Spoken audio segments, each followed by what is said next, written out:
Hi, welcome back to Mix Our Band, recording your band on a budget in the real world. I'm Alex Murphy, and today I'm going to follow up why you should be using multiple projects to record your band or even your song. Why should you be using multiple projects to record your band or song? That's pretty simple. Computer CPU power. Trying to record a full project from beginning to end can actually be pretty difficult because of everything that has to go into it. And it's very unlikely your computer is going to be really happy after you've done 50 takes and comp vocals and comp guitars and comp bass and drums and all these different things, and then head right into mixing it.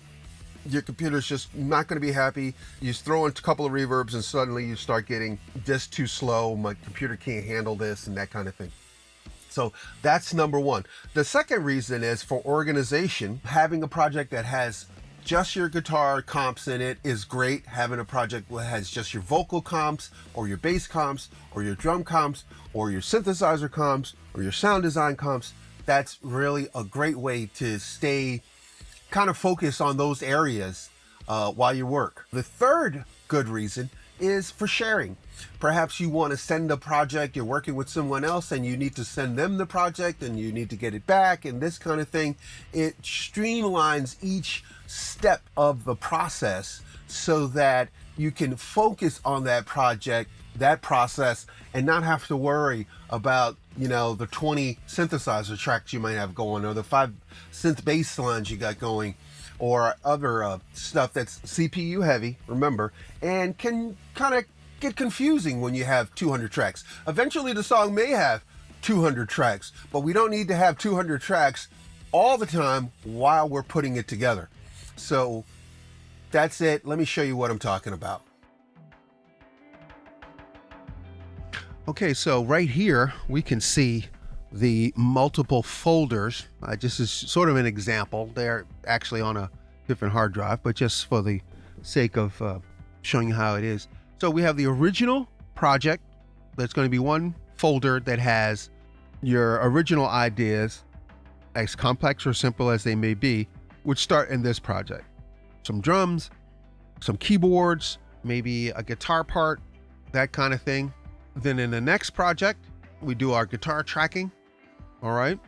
In this case, the guitar is the main instrument. Then the bass and keyboards project, where we have the guitar recorded. We'll bounce out a copy of this and bring it into this project where we have some drums.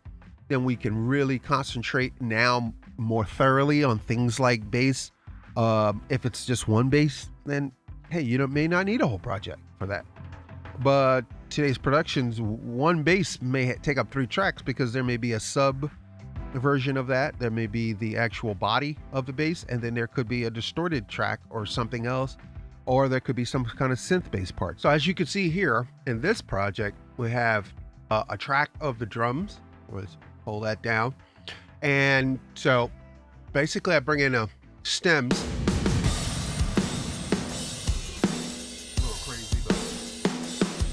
I think you get the idea. And what's this here? So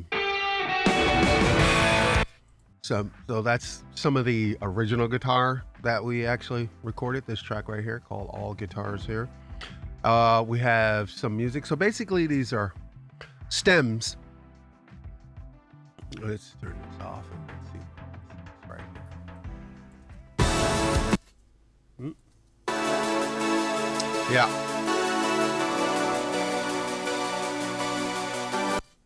So that's some of the music parts.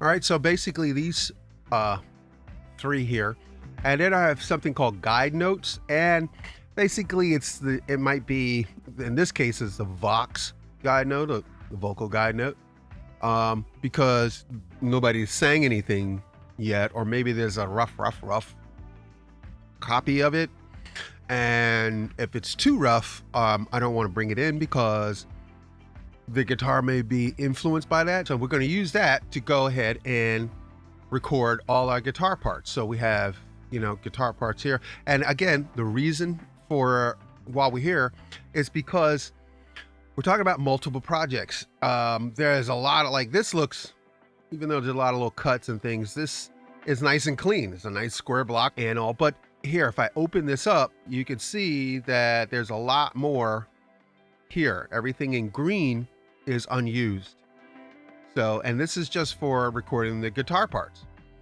All right, so imagine all of this on top of something that looks like this with bass or vocals. And so you can see how quickly, I mean, this is says it's about 74, including 75 with the stereo out. So it's just a lot of stuff. And also in the guitar recording project, there's a lot of virtual amps. Every one of these tracks has a virtual amp on it. Again, that, so what would that be? That would be 4, it'd be 4, 8, 10, 12, 18. But it's 18 virtual amps because these are direct tracks. When we were recording, I knew I was going to do this with virtual tracks. And so we heard the amp, but I knew that I was going to use virtual amps on this. And so there are 18 virtual amps in this guitar project. I don't want to bring 18 amps into, when I'm trying to mix it down, because they will clog up the CPU and the computer just would probably die a very slow and painful death. All right.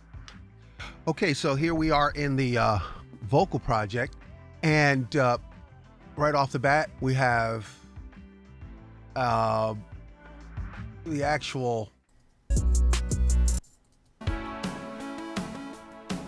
the track went through a lot of different connotations or iterations as it was coming together.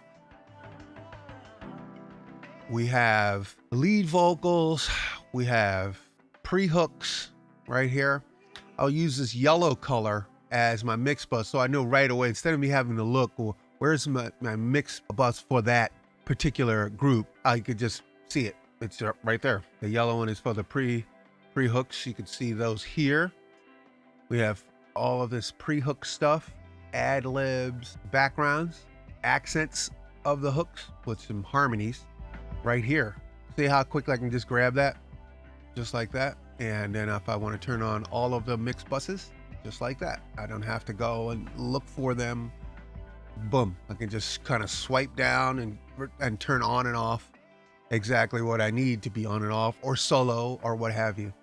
And there's other vocals. There's vocals that weren't even used in the song. This whole thing here, this whole big piece is a bunch of na-na-nas type of thing that we eventually didn't use in the song.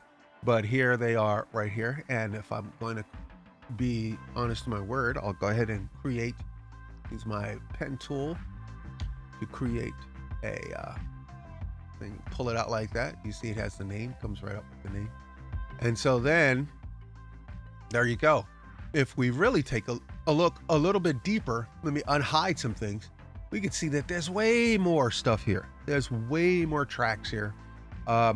We have the rough take that we originally did up here. Okay. These are some harmony parts. So when you're first writing a song, you'll sing the original, like how the song goes, and you might experiment or already know or experiment with some harmony. So we got a fifth, a third harmony right there. Also, if I'm doing any tuning, so you got vocal line that I was using to tighten up some things. We make our way down here. There was a part in the record where there was like this kind of gang vocal shouting, and that's the original here. So I'll just bounce that. I'll go ahead and bounce all of these to a stereo file. And then if I don't like the balance or something, I'll come back to this project. I'll close the final project that I'm actually mixing and come back to this project.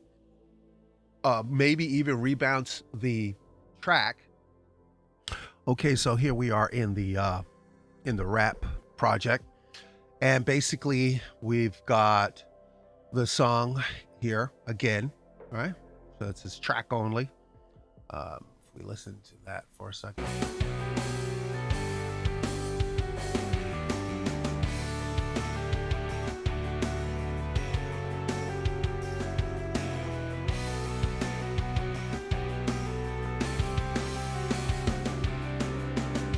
That's brought in. We have the original, again, some vocal guide notes. I kind of bring those into every project. If the singing isn't available, things sound a little weird because what is that? 3 tracks in mono. I wouldn't have them in mono, but this project is actually left in the state that it was when I exported everything out. So when I export these out, total everything to 12 o'clock. So that they're in mono because they are mono tracks. So I pan them all back to 12 o'clock and then bounce it out. Here's a portion of the rap that happened in the middle of the song right here. So suddenly when my life takes a different path, I find out who's real, who's fake, and what shouldn't last. Don't try to say that I'm playing the victim. You just wanted to give up on it. And let's take a look. How many tracks is this? 56. Okay, so here we are in the cleanup project, or what would be the final project. There was a couple of projects here, but at this point, I think you're getting where I'm going with this. So I think this is actually the final project. I'm pretty sure there's an interim project where all of the stuff was gathered together for assessment, the soup, at this point. Now hold on. There's MIDI here, and I'll get to that in a second. By the way, if you're enjoying or you find it helpful, there's going to be a lot more. So I would hope maybe you'd hit that subscribe button and give the video a like, and it would really help me out. Okay, on with the show. If you're not using Logic stack tracks, all right, I'm in Logic, you should be, because it's such a clear way. I mean, look how neat or more understanding this all is. When I do that, I can see all of the different things that make up the song. These yellow ones are vocal effects out, all the vocals out. So it's like a mixer where you have, you'll have a 32 and 8, right? So it's 32 separate tracks and you have 8 sub tracks or something like that. So basically these are the sub tracks where all of the music comes down this one track. All of the guitars hit this one here. This is lead guitars hit that one. All of the bass. Okay, so that's it. Remember, I'm breaking up the project into multiple projects so that it's easy to record each one of those projects. I don't get any CPU stoppage. I can throw in all kinds of plugins to try different things out while I'm comping a guitar, while I'm comping a bass, drums, or vocals, or what have you. And it just makes the whole process a lot easier. All right, until next time, I'm Alex Murphy. Again, thanks for watching.